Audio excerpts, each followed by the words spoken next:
Hi everyone, I threw an awesome Wheel of Fortune party with a DIY wheel using arts and crafts. I want to make a quick video for those who want to try the same. Things you will need: a presentation board, one of those boards you buy as you pull an all-nighter for that science project. A hula hoop. I bought this hula hoop from Amazon. Ignore the creepy vibes you get from the packaging. 37.4 inches is the diameter, and it's almost a perfect size with the cardboard presentation board. An X-Acto knife. You're going to need a knife to cut through this cardboard. Construction paper.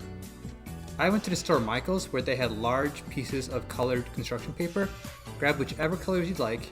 They're pretty cheap at only $2 a piece. Liquid glue. I discovered this thing called Hodgepodge, and it was perfect for what we need. It's much faster than a glue stick or anything else. Command strips. I use this for fast attaching of things, and those are great for those with commitment issues. Cake spinner. I also bought this cake holder thing from Michaels. You can always just repurpose something that spins. Feel free to use your imagination for this. Trace out the circle of the project board using the hula hoop.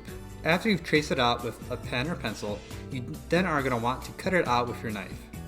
After you're done tracing out your circle with a pen or pencil, go ahead and cut it out with your X-Acto knife. It should be almost a perfect size. That's good enough for us. Now we want to trace out some straight lines across the circle. I like to split my wheel 16 ways. With at least 1/16 of a section fully traced out, you're going to want to create a guide with another piece of paper.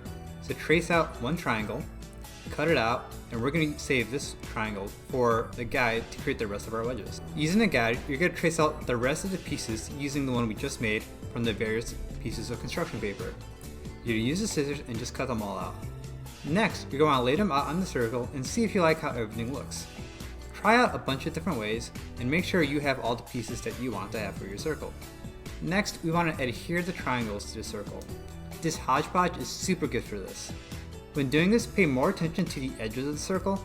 That's the part that actually matters, so don't worry if the inside of your circle looks kind of messed up. Next, we can adhere the wheel to the spinner. I laid out 4 command strips like this, and it was sturdy enough to survive the party. There might be better options than this, but this is what I had at the time. Now it's time to add the finishing touches. Go into Microsoft Word, Photoshop, or something similar, and you're going to print out labels for each of the triangles.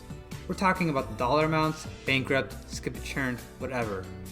For the font, I found the font Chesterfield to work really well for this. You're going to want to print, cut, and then adhere these labels to your slices. I am no means a Wheel of Fortune veteran, so use your judgment on what you want actually on your wheel. You can adhere the labels to your triangles with tape, glue, Hodgepodge, whatever you're feeling at this point. That's all I have for this tutorial. I know it looks different than what I usually do, but if you like the stuff I'm making, please consider subscribing and leaving a comment. I stream and create content like this every Thursday, so consider checking me out on Twitch.